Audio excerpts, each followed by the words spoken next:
Pois é, nós estamos aqui conversando com o padre Jurandir Araújo. O padre Jurandir é salesiano de Dom Bosco, está morando nesse ano no patronato, em Pará de Minas, e tem muito a oferecer para a nossa igreja, para a nossa diocese, sobretudo na pastoral da diversidade, porque ele tem larga experiência na pastoral afro-brasileira.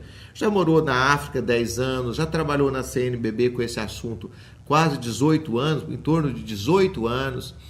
Padre Jurandir, eu tenho percebido que, tristemente, em vez de melhorar o diálogo, a tolerância, o entendimento, eu tenho percebido que está, infelizmente, crescendo a intolerância, o racismo. Você vê isso nos estádios de futebol, no meio dos artistas, o preconceito religioso, muita discriminação, sobretudo com as religiões de matriz africana.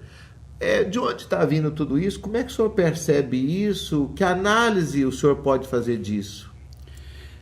Primeiro é que houve no Brasil e também no mundo chamado branqueamento. Quer dizer, a raça, ou melhor, a etnia melhor, a mais positiva é a branca. Então isso fez com que surgisse o preconceito. Quer dizer, o preconceito é que uma etnia é melhor do que a outra e uma é superior à outra. Então começou a discriminação. Primeiro é o preconceito, depois vem a discriminação. A discriminação é justamente isso, separar, né? Segregar. É como havia na África do Sul, lugar para branco, lugar para negro. Também em Angola, eu ouvi falar, e havia também a praia para branco e praia para negro. Quando eu cheguei, já não havia mais, mas a gente percebia uma certa diferença. No Brasil, isso é claro aqui ainda, porque o racismo está penetrado, porque foram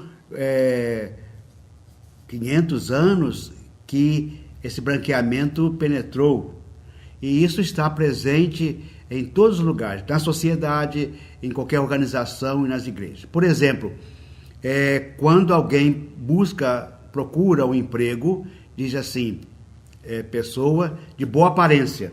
Então, a boa aparência significa, não é negro. E isso acontece. Há 4 anos atrás, fizemos um trabalho na Universidade de Brasília, porque um doutor negro tirou o primeiro lugar no concurso e foi preterido por outro branco que tirou em terceiro lugar. Quer dizer, porque ele é uma pessoa sábia, mas não pôde entrar na universidade porque era negro. Então isso existe todos os dias. Eu recebo quase toda semana pessoas que reclamam essa questão. E poucos foram aqueles que obtiveram êxito em nível jurídico. Nós temos vários advogados negros que lutam por isso, porque nosso racismo é cordial. A lei também, né?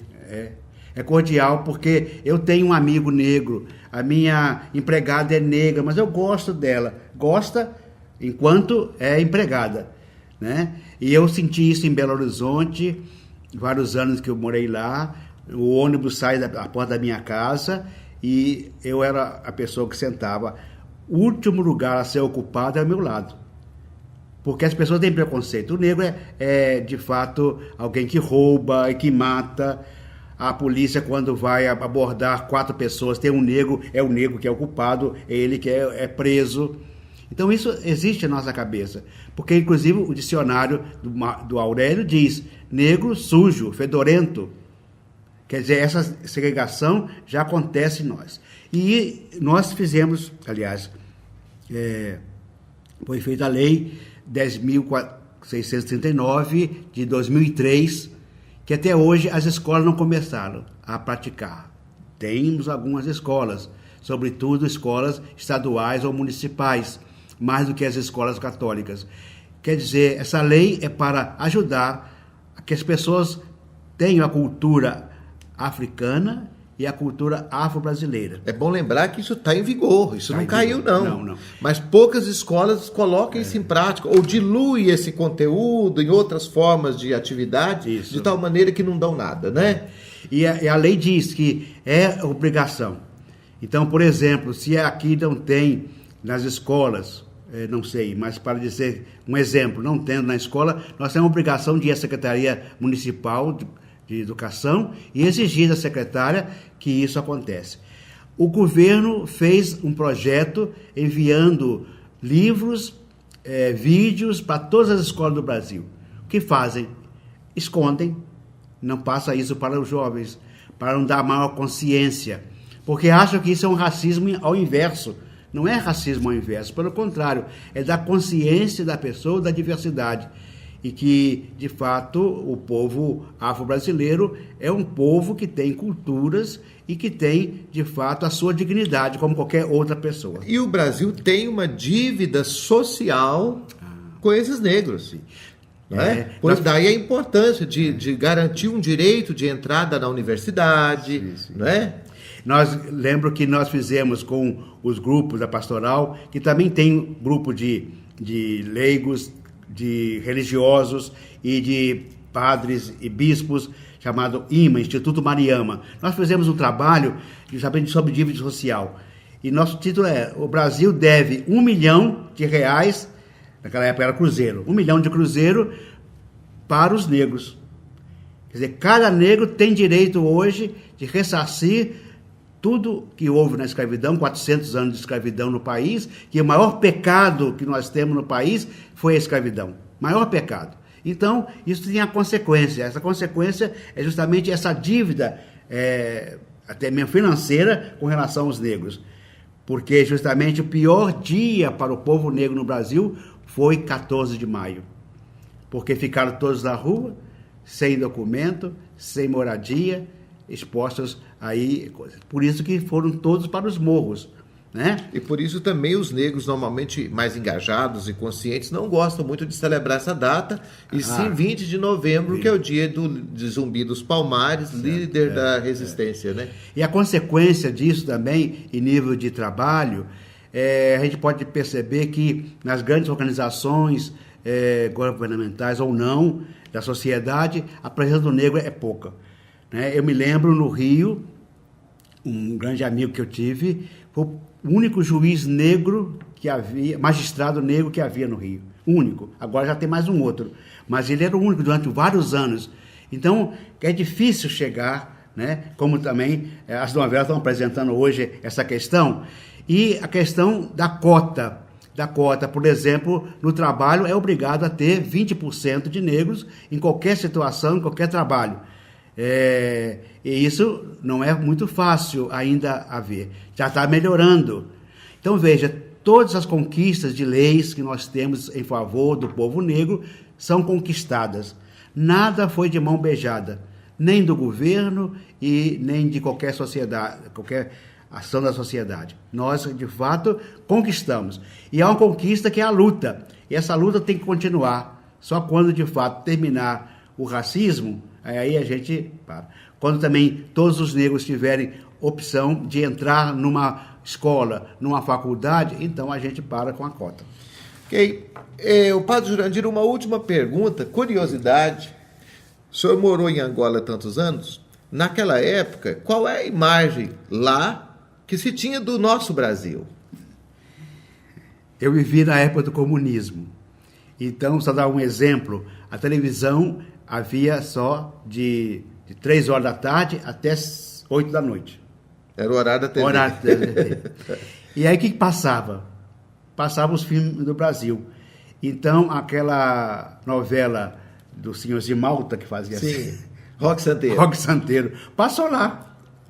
E também havia uma minissérie com a Maluma Mader, eu me lembro, que tratava do aborto. E eu tive que, no sermão, falar sobre isso, porque lá não existe aborto. Não existia, naquela época, aborto. Então, as mães ficaram preocupadas, porque todo mundo assistia. Então, a novela do Brasil.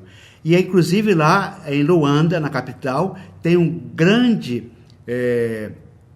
feira na rua chamada Roque Santeiro, né? Onde a pessoa troca as coisas, troca banana por outra coisa, porque naquela época que eu vivia, o kwanza, que é a moeda, quase não valia. O que valia era a troca trocavam cacho de banana por ovos, né? Quer dizer, então eu acho que a grande questão é essa, de que também lá tinha um racismo entre os negros e os chamados mulatos.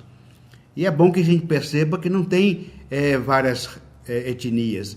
Por exemplo, não existe o moreno, não existe o marrom bombom. Inclusive no rock santeiro tinha um escravo negro da viúva porcina. Né? Então, quer dizer, o que existe é a etnia branca, amarela, vermelha e negra. Então a gente até mesmo usa assim, o negrão, o negrinho. Isso é pejorativo.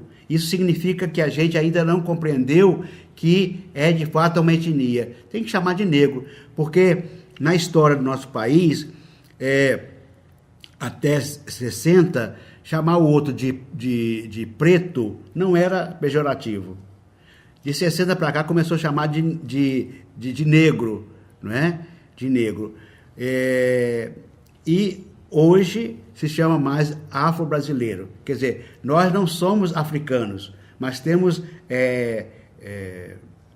certa ascendência africana, características africanas, quer na maneira da gente ser, no rosto, no vestimento, na maneira da gente ser mais assim alegre, né? E o negro não é só futebol, não é só dançar, não é só batuque, é muito mais do que isso. Agora, nós temos nossas características que são nossas. Isso não significa que nós somos melhores ou piores do que o outro. Não, somos nós. Então, entender essa etnia, eu acho que é muito importante. E é bonito quando a gente é capaz de ver essa diversidade toda, porque dentro da igreja e mesmo na sociedade, ela só tem a contribuir com a harmonia do todo, né? Bom, a gente vai deixar o endereço aqui do Padre Jurandir na tela, para quem quiser maiores contatos. O endereço, na verdade, da Pastoral, lá da CNBB, e quero agradecer imensamente a esse irmão que está aqui conosco, contribuindo com você, com essa filmagem aqui. Obrigado, viu, Padre Jurandir? Eu que agradeço e desejo felicidade para todos. Axé, né? Axé. Axé significa uma força total, não é? É um shalom, quer dizer, aquilo que Deus de fato pode conceder a você. Então, muita alegria, muita paz e muita festa, porque nós somos pessoas de festa, alegres. Isso aí.